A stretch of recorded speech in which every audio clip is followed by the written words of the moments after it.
All right, so the idea behind 1-5 is that there are other ways to solve equations besides just solving for x like you did in Algebra 1.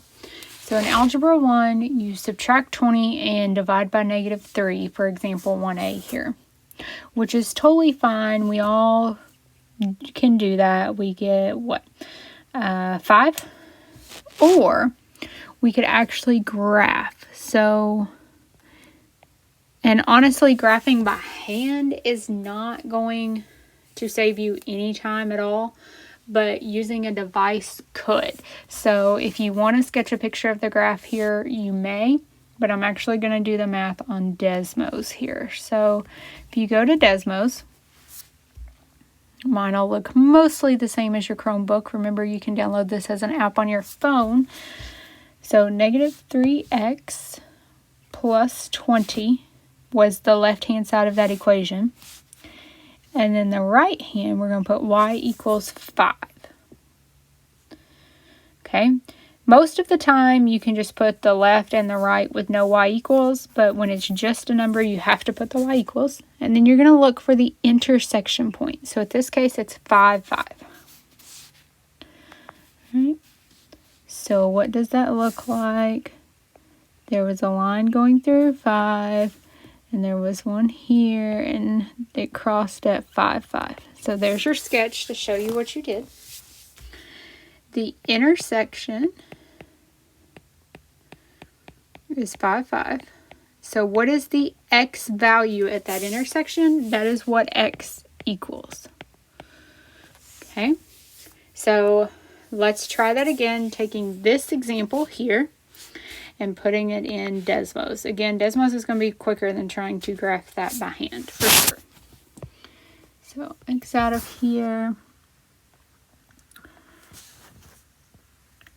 x minus 4 in absolute value. And then on the other side is 1/2 x plus 1.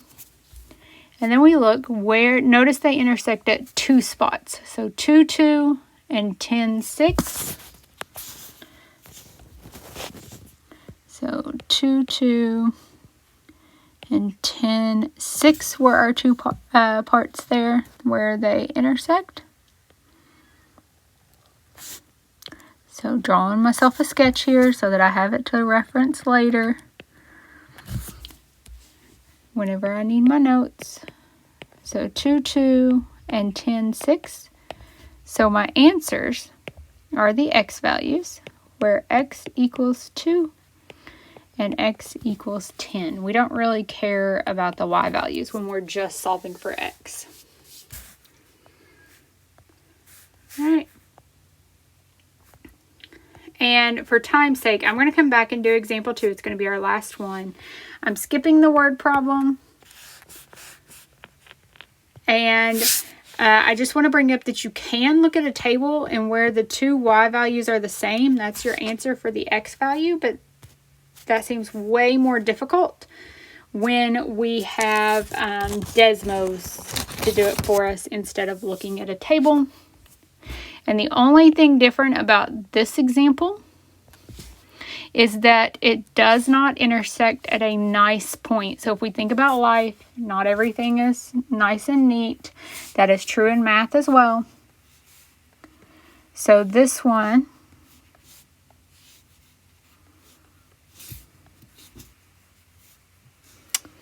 absolute value of x minus 4.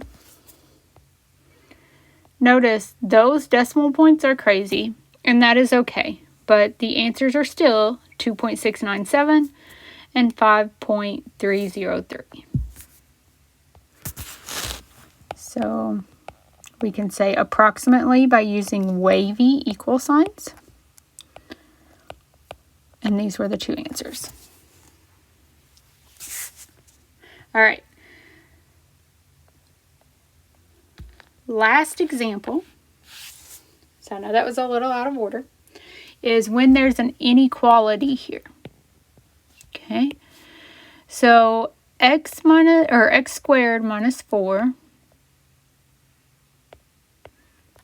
looks like this.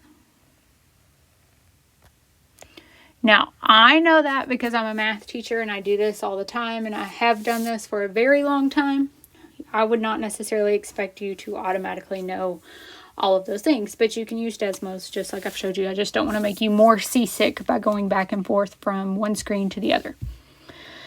All right, we want greater than, so that means above the x-axis. So if I'm thinking about the highlighter here, above the x-axis happens there and there. So really, that's just my answer. But now I need to actually write it out. What does that look like?